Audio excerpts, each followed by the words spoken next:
સૌથી પહેલા વાત કરીએ ભરતી માટેની જાહેરાત વિશેની, તો ગ્રામ સેવક માટેની ભરતીની જાહેરાત કરવામાં આવી। ગ્રામ સેવકની 1571 જગ્યાઓ માટે ભરતી જાહેર। મુખ્ય સેવિકાની 225 જગ્યાઓ માટે ભરતી જાહેર। 30મી માર્ચથી 15 એપ્રિલ સુધી ફોર્મ ભરી શકાશે।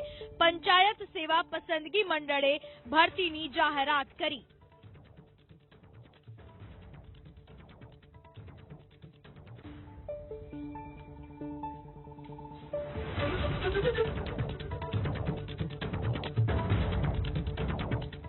આજે સવારે દિલ્હી એરપોર્ટ પર એક મોટી દુર્ઘટના સર્જાતા સહેજમાં રહી ગઈ।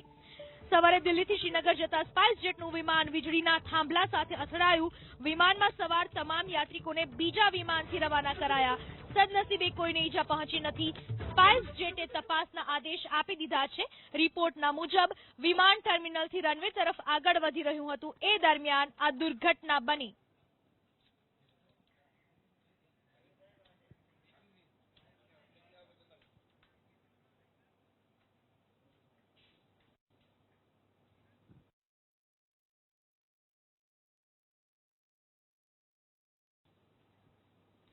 અને હવે વાત કરીએ પ્રશાંત કિશોરનો વિકલ્પ કોણ?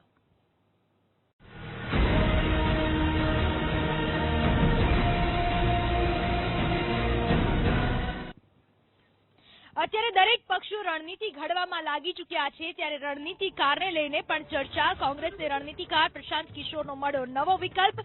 સુનિલ કનુગોલુ બની શકે કોંગ્રેસના રણનીતિકાર। કનુગોલુ ભૂતકાળમાં પ્રશાંત કિશોર સાથે પણ કરી ચૂક્યા છે કામ। ડીએમકે, એઆઈડીએમકે અને ભાજપ માટે પણ ઘડી ચૂક્યા છે રણનીતિ। પ્રશાંત કિશોરને લઈ કોંગ્રેસમાં ચાલી રહ્યા છે બે મત। સુનિલ કનુગોલુ સાથે કોંગ્રેસની 3 મહિનાથી ચાલી રહી છે વાત।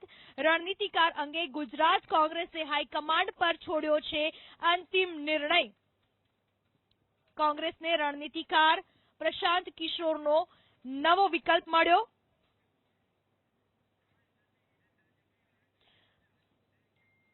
તો આ વિશે વધુ વાત કરવા આપણી સાથે જોડાઈ ચૂક્યા છે અમારા સંવાદદાતા હિરેન રાજગુરુ જોડાઈ ચૂક્યા છે। હિરેન, શું કહેશો નવા રણનીતિકારને લઈને? જી બિલકુલ, આજ વખતની જે ચૂંટણી 2022ની થવાની છે તેની અંદર રણનીતિકારની મહત્વની ભૂમિકા રહેશે।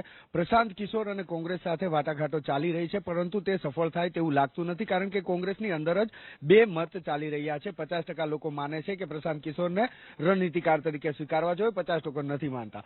તો આનો વિકલ્પ કોણ હોઈ શકે, તેના માટે થઈ અને છેલ્લા 3 મહિનાથી કનુગોલુ સાથે વાત ચાલી રહી છે। કનુગોલુ એ વ્યક્તિ છે કે ભૂતકાળમાં પ્રશાંત કિશોર સાથે કામ કરી ચૂક્યા છે, ભારતીય જનતા પાર્ટી સાથે કામ કરી ચૂક્યા છે, ડીએમકે સાથે અને એઆઈડીએમકે સાથે પણ કામ કરી ચૂક્યા છે, અને તેની 3 મહિનાથી વાતચીત ચાલી રહી છે। એક તરફ પ્રશાંત કિશોરની ટીમે પણ ગુજરાતમાં સર્વે કર્યો અને કામગીરી શરૂ કરી હતી, તો બીજી તરફ કનુગોલુની ટીમ પણ ગુજરાતમાં આવી ગઈ હતી અને અહીંયા કામ એમણે શરૂ કર્યું હતું। જો કે સૌથી મહત્વપૂર્ણ બાબત એ પણ સામે આવી છે કે એઆઈસીસી એટલે કે દિલ્હીને હાઈકમાન્ડે એવું નક્કી કર્યું છે કે ગુજરાત કોંગ્રેસની ચૂંટણી છે તો ગુજરાત કોંગ્રેસના નેતાઓ નક્કી કરે કે તેમને રણનીતિકારની મદદ લેવી છે કે નથી લેવી। આ ભૂતકાળની થોડી વાત કરું તો 2017ની અંદર પ્રશાંત કિશોરની મદદ લેવાનું નક્કી કરાયું હતું, પરંતુ ભરતસિંહ સોલંકીએ તેની મદદ લેવાની ઇનકાર કર્યો હતો। જો કે હવે ભરતસિંહ સોલંકી પોતે જ પ્રશાંત કિશોરની તડફેર કરી રહ્યા છે, તો કનુગોલુ અથવા તો પ્રશાંત કિશોર બેમાંથી એક રણનીતિકાર ગુજરાત કોંગ્રેસના બની શકે છે। ચોક્કસ હિરેન, આભાર આપનો તમામ માહિતી બદલ। અને હવે વાત કરીશું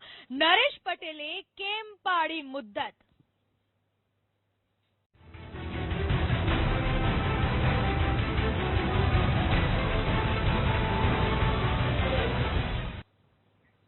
પહેલી વખત જાહેરમાં નરેશ પટેલે સ્વીકાર્યું કે હા, તેઓ રાજકારણમાં જોડાવા માટે ઈચ્છે છે। આ પ્રકારનો સ્પષ્ટ પહેલી વખત સ્વીકાર કર્યો છે। રાજનીતિમાં જોડાવા અંગે એપ્રિલના અંત સુધીમાં નરેશ પટેલ સત્તાવાર જાહેરાત કરશે। ખોડલધામ સંસ્થા છોડીને કે પછી સાથે રહીને રાજનીતિમાં જોડાવું તે નરેશ પટેલની મૂંઝવણ છે।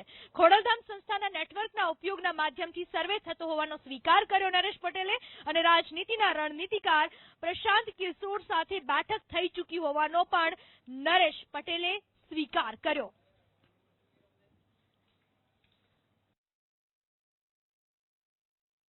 હું જોડાવા ઈચ્છું છું, પણ મેં આપને કીધું એમ જે લોકો મારી ચિંતા કરે છે અત્યારે કે તમે એક જગ્યાએ બેઠા છો, ત્યાં ઘણું બધું સારું કામ કરો, ત્યાં ચાલ્યા જશો તો આ કામ રજડી પડશે, આ કામ નહીં પૂરી કરી શકું મેં, એના સંદર્ભે અમે થોડી વાટ જોઈ છે। એક અમારું નેટવર્ક છે ખોડલધામનું. એ નેટવર્ક જિલ્લાથી તાલુકાથી ગામડા સુધીના નેટવર્ક છે. એમાં એક જિલ્લા કન્વીનર હોય, પછી તાલુકા અને ગામના કન્વીનર, એની નીચે સમિતિઓ હોય છે. આ સમિતિઓ ઘરે ઘરે જઈ અને એક આ વાત પહોંચાડે છે કે આવી વાત ચાલી રહી છે ખોડલધામની, અથવા નરેશભાઈનો આવો વિચાર છે, અથવા તો ખોડલધામના અમુક મિત્રોનો આવો વિચાર છે, તો નરેશભાઈને આમાં આગળ વધવું જોઈએ કે ન વધવું જોઈએ. એટલે એક લાંબી પ્રોસેસ છે અને આ પ્રોસેસ મને નથી લાગતું કે ટૂંક સમયમાં પૂરી થાય, પણ હજી થોડો સમય લાગશે. લગભગ એપ્રિલના મિડમાં કે એપ્રિલ 3rd વીકની અંદર અમને અહેસાસ છે કે અમારો સર્વે પૂરો થશે. અને હવે વાત કરીએ કોણ બનશે મુખ્યમંત્રી.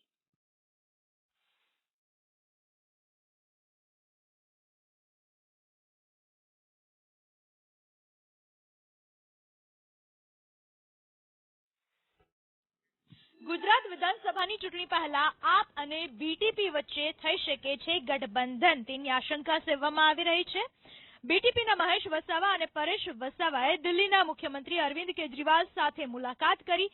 આ બેઠકમાં ગુજરાત આપના નેતા ઈસુદાન ગઢવી પણ હાજર રહ્યા. થોડા દિવસ પહેલા પણ આપના પ્રદેશ પ્રમુખ ગોપાલ ઇટાલિયા અને ઈસુદાન ગઢવીએ છોટુ વસાવા સાથે બેઠક કરી હતી, જેમાં છોટુ વસાવાને આપમાં જોડાવા આમંત્રણ અપાયું હતું. ત્યારે હવે દિલ્હીમાં અરવિંદ કેજરીવાલ સાથે મહેશ વસાવા અને પરેશ વસાવાએ બેઠક કરી. જો કે મુલાકાતને લઈને મહેશ વસાવાએ જણાવ્યું કે ગુજરાતના આદિવાસી વિસ્તારોમાં દિલ્હી જેવી શાળાઓ બને તો આદિવાસી સમાજમાં શિક્ષણની તકો વધારી શકાય, જેથી આમ આદમી પાર્ટી અને બીટીપી વચ્ચે ગઠબંધનના સંકેત જોવા મળી રહ્યા છે. તો આ મુદ્દે જીતુ વાઘાણીએ કહ્યું કે તળિયા વગરના લોકો તળિયું શોધવા નીકળ્યા છે.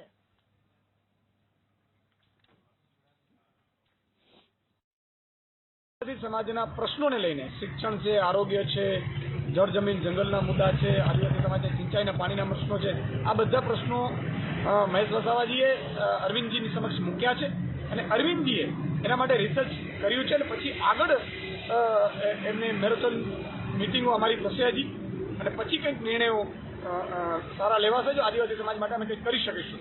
જે પાર્ટીનું તળિયું નથી એની સાથે કોઈ ક્યાં શું કરે એ લોકશાહીમાં બધાને અધિકાર છે. તળિયા વગરના લોકો એ તળિયું ગોતવા નીકળે છે અને એવું કહેવાય છે કે તળિયા વગરનો લોટો એ આલક ડોલક થતો હોય છે, એવી સ્થિતિ એ બધાની છે.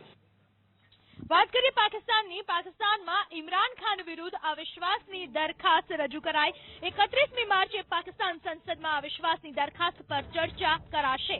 અવિશ્વાસની દરખાસ્ત પર ચર્ચા બાદ મતદાન થઈ શકે છે. પાકિસ્તાનમાં ઇમરાન ખાન વિરુદ્ધ અવિશ્વાસની દરખાસ્ત રજૂ કરાઈ ચૂકી છે. 31મી માર્ચે આ દરખાસ્ત ઉપર ચર્ચા કરવામાં આવશે અને બાદમાં આ ચર્ચા બાદ મતદાન પણ થઈ શકે છે. જોકે રેલીઓ ગજવવાનું શરૂ કરી દીધું છે ઇમરાન ખાને. લોકોમાં વિશ્વાસ ફરીથી એક વખત કેળવવાનો પ્રયાસ પૂરો કરી રહ્યા છે, પરંતુ પોતાના પદ પરથી રાજીનામું ન આપવા માટે પણ અડગ દેખાઈ રહ્યા છે ઇમરાન ખાન.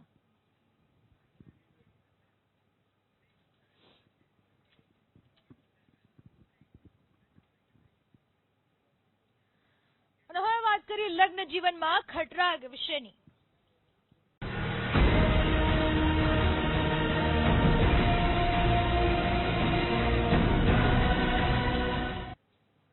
રાજકારણમાં કોંગ્રેસના નેતા તરીકેનું મોટું નામ ભરતસિંહ સોલંકી, જેમનું લગ્ન જીવન હાલમાં વિવાદમાં છે. વરિષ્ઠ નેતા પ્રદેશ કોંગ્રેસના પૂર્વ પ્રમુખ ભરતસિંહ સોલંકીનો પત્ની સાથેનો વિવાદ હવે વધુ વકરી રહ્યો છે. વિવાદો બાદ પહેલી વખત રેશમા પટેલ મીડિયા સામે આવ્યા. રેશમા પટેલે આરોપ લગાવ્યો કે અમેરિકાથી પરત ફર્યા બાદ તેઓ જ્યારે ઘરે ગયા ત્યારે ભરતસિંહ સોલંકીએ ધક્કો મારી ઘરની બહાર કાઢી મૂક્યા, સાથે જ જાનથી મારી નાખવાની ધમકી આપી. રેશમા પટેલે કહ્યું કે ગમે એટલી ધમકીઓ આપે પણ તેઓ કોઈ પણ સંજોગોમાં ભરતસિંહને છૂટાછેડા નહીં આપે. થોડા મહિના અગાઉ રેશમા પટેલે ભરતસિંહ સોલંકીને નોટિસ આપી હતી, જેમાં મિલકતમાં પોતાનો ભાગ હોવાનો દાવો કર્યો. સાથે જ કોઈ પણ વ્યક્તિ આ મિલકત ન ખરીદે તેવી અપીલ કરી હતી. સાથે પત્નીના બેંક ઓફ અમેરિકાના ખાતામાંથી ભરતસિંહ સોલંકીએ $3 લાખ થી વધારે નાણાં મનીષાબેન અને અન્ય ઇસમોના ખાતામાં ઓનલાઈન ટ્રાન્સફર કરી દીધા હોવાનો પણ નોટિસમાં આરોપ લગાવ્યો હતો.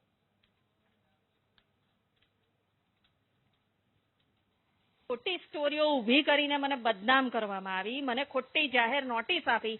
જાહેર નોટિસની અંદર મારી ફેમિલીની આબરૂ ઉછારી. ટાઈમ એ દરમિયાન મારી આબરૂ ઇજ્જત બચાવવા પ્લસ મને ધાક ધમકી મળતી હતી. મારા જાનનું જોખમ હતું એટલે હું અમેરિકા જતી રહી થોડો ટાઈમ. અમેરિકા જઈને આવ્યા પછી હું 2-3 વાર હું ઘરમાં આવી હું ઘરમાં તો મને ધક્કો મારીને કાઢી મૂકે અને મને એમ કહે છે કે તું અહીંયા આવીશ તો તને મારી નાખીશું. મારી નાખવાની મને ધમકી આપે એટલે મારે ના છૂટકે મારે કોર્ટનો સહારો લેવો પડ્યો અને આણંદ એસપી જોડે મારું પ્રોટેક્શન મારે માગવું પડ્યું. મેં મારો દાવો પ્રોટેક્શનનો દાખલ કરેલો જ છે અને હું હિન્દુસ્તાનની નારી છું. હું મારા પતિ પાસે જ રહેવાની છું.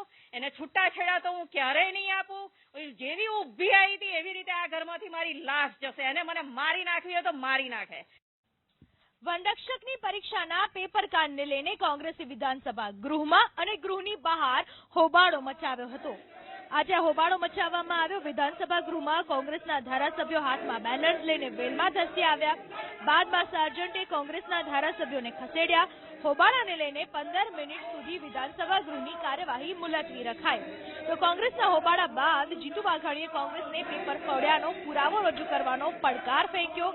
કોંગ્રેસ યુવાનોને ગેરમાર્ગે અને મનોબળ તોડવાનો પ્રયાસ કરતી હોવાનો પણ આરોપ લગાવ્યો.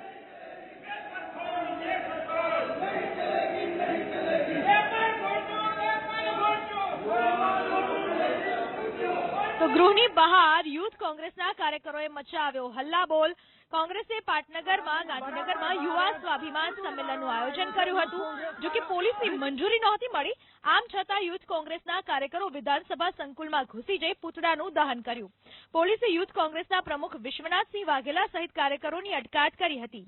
તો આજે રાજ્યભરમાં યુથ કોંગ્રેસના કાર્યકરો ગાંધીનગર પહોંચે એ પહેલા જ તેમના વિસ્તારમાંથી જ તેમની અટકાયત કરી લેવામાં આવી હતી.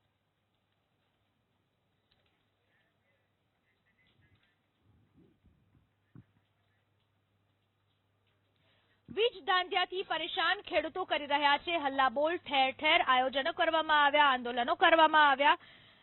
ઉર્જા મંત્રી કનુભાઈ દેસાઈ આવતીકાલે સાંજે કિસાન સંઘના આગેવાનો સાથે બેઠક કરશે.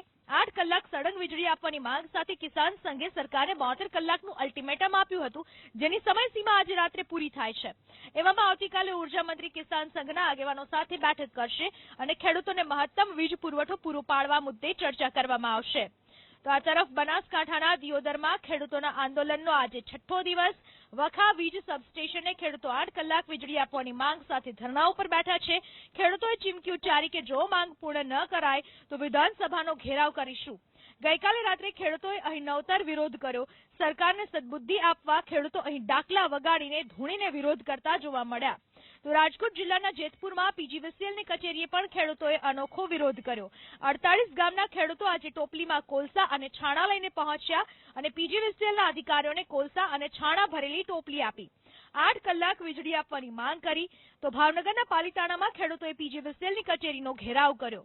ખેડૂતોએ પૂરતી વીજળી આપવાની માંગ સાથે નારા લગાવ્યા.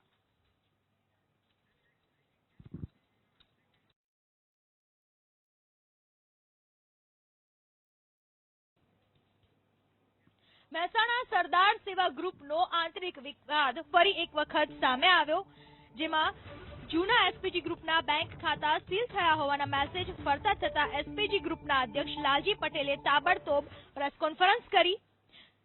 એસપીજીના અધ્યક્ષ લાલજીભાઈ પટેલે ખુલાસો કર્યો કે એસપીજી ગ્રુપનું એક પણ બેંક ખાતું સીલ નથી થયું. કેટલાક મારા વિરોધીઓ ખોટા મેસેજ વાયરલ કરી એસપીજી ગ્રુપને બદનામ કરે છે. સાથે જ લાલજી પટેલે દાવો કર્યો કે જેણે પણ આ ગ્રુપનો હિસાબ અને બેંક ખાતાની માહિતી જોઈતી હોય તેઓ મારી ઓફિસ પર આવી જોઈ શકે છે. લાલજીભાઈનું કહેવું છે કે કેટલાક લોકો એસપીજી ગ્રુપના ખોટા લોગો અને ખોટા લેટરપેડ બનાવી લોકોને ગેરમાર્ગે દોરી રહ્યા છે, જેની સામે અમે મહેસાણા બી ડિવિઝન પોલીસ મથકમાં ફરિયાદ નોંધાવી છે. મને જાણવા મળ્યું પણ મીડિયાની અંદર પણ ખોટી રીતે માહિતી આપી અને એવું સાબિત કરવા માંગે છે કે લાલજીભાઈનો વહીવટ બરોબર નથી, એટલે બેંકની અંદર જે એકાઉન્ટ ચાલી રહ્યું છે શ્રી સરદાર પટેલ સેવાદળ એને સીઝ કરવામાં આવી છે. તો હું તમામ મીડિયા મિત્રોને જણાવવા માંગુ છું કે 2004થી લઈ અને 2021-22 સુધી જે પણ લોકો એસપીજીના મેમ્બર બનેલા હોય કે જે દાતાઓ હોય એક એની ટાઈમ કોઈ પણ ટાઈમે એસપીજીની મુલાકાત લઈ શકે છે, એના ઓડિટ રિપોર્ટ પણ ચેક કરી શકે છે અને આવી કોઈ વાતમાં આવવાની જરૂર નથી, કારણ કે કોઈ પણ રીતે રાજકીય આથા બની અને એસપીજીને તોડવા માંગે છે.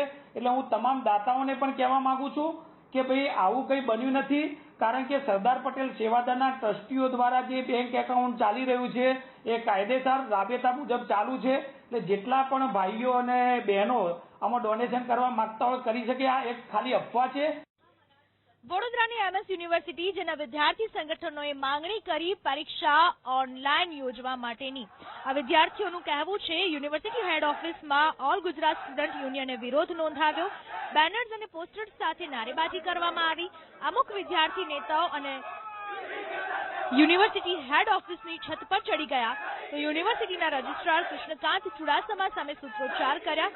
યુનિવર્સિટીની દરેક ફેકલ્ટીમાં સેમેસ્ટરની એક્સટર્નલ એક્ઝામ ઓનલાઈન કરવાની માંગણી સાથે વિદ્યાર્થીની સંગઠનોએ વિરોધ દર્શાવ્યો. વિદ્યાર્થીઓનો દાવો છે કે 80% ઓનલાઈન અભ્યાસક્રમ ચાલ્યો છે. આ સંજોગોમાં પરીક્ષા પણ ઓનલાઈન કરવામાં આવે. હંગામાના પગલે સયાજીગંજ પોલીસે યુનિવર્સિટી હેડ ઓફિસ પહોંચી મામલો થાળે પાડ્યો. વિદ્યાર્થી સંગઠનના વિરોધ વચ્ચે યુનિવર્સિટી સત્તાધીશોએ બેઠક યોજી. બેઠકનો આખરે સુખદ અંત આવ્યો. યુનિવર્સિટીએ વિદ્યાર્થીઓની મોટાભાગની માંગણી સ્વીકારી.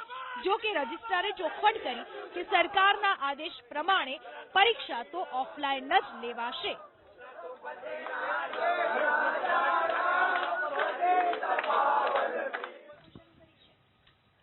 કોરોનાના કારણે બંધ થયેલી મધ્યાહન ભોજન યોજના ફરીથી શરૂ કરવામાં આવશે. આવતીકાલથી મોટાભાગની જગ્યાએ મધ્યાહન ભોજન યોજના શરૂ થશે. આ જાહેરાત ખુદ શિક્ષણ મંત્રી જીતુ વાઘાણીએ કરી. જીતુ વાઘાણીએ કહ્યું કે આવતીકાલથી અમદાવાદ, રાજકોટ, ભાવનગર, ભુજ, વડોદરા, જામનગર, નવસારી, સુરત અને ગાંધીનગરમાં આ યોજનાનો આરંભ થશે.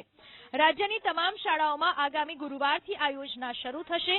માત્ર 5 દિવસમાં ટેન્ડર બહાર પાડી સપ્લાય ચેઇન તૈયાર કરાય છે.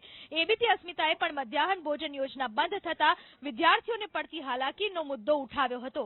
રાજ્યમાં કોરોનાના કારણે 16મી માર્ચ 2020થી મધ્યાહન યોજના બંધ હતી, જેથી આજ દિવસ સુધી 1300 કરોડ રૂપિયાની રકમ વિદ્યાર્થીઓને સીધી આપવામાં આવતી હતી. સાથે જ 2,60,000 મેટ્રિક ટન અનાજ આપવાનું પણ ચાલુ છે. જોકે હવે ફરીથી મધ્યાહન ભોજન યોજના ચાલુ થશે, જેથી મધ્યાહન ભોજન યોજના કર્મચારી સંઘે પણ આ નિર્ણયને આવકાર્યો છે.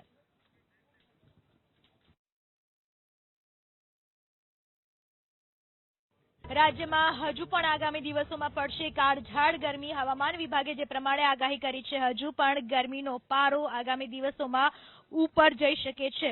2 થી 3 દિવસમાં રાજ્યમાં ગરમીનો પારો 43 ડિગ્રી સુધી પહોંચી શકે છે, જેને લઈને 3 દિવસ યલો એલર્ટ જાહેર કરવામાં આવ્યું છે. ખાસ કરીને ઉત્તર ગુજરાત અને અમદાવાદ સહિતના વિસ્તારોમાં ગરમીની વધુ અસર વર્તાશે. કચ્છમાં પણ તાપમાનનો પારો વધશે.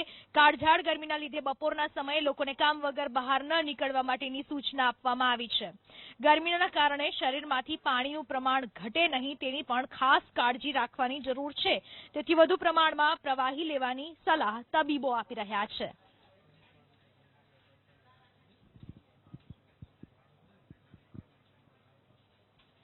અને હવે જોઈએ હરિચરણમાં હરિશરણદાસ બાપુ.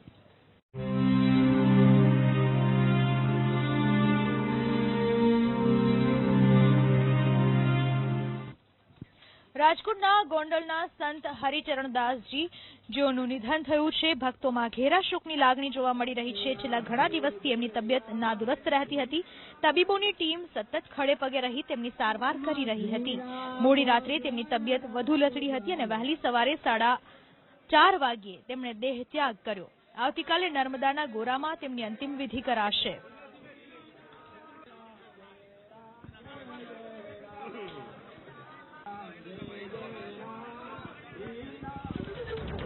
તો હાલ તો હરિચરણદાસજીના નિધનથી ભક્તોમાં ઘેરા શોકની લાગણી જોવા મળી રહી છે. પેટ્રોલ ડીઝલ પુરાવતા કેમ સાવધાની રાખવી છે જરૂરી? કેવી રીતે થાય છે પેટ્રોલ પંપ પર ગોલમાલ? પેટ્રોલ ડીઝલમાં કટકી થાય છે ત્યારે હું તો બોલીશમાં રાત્રે 8 વાગે થશે તેલના ખેલનો પર્દાફાશ.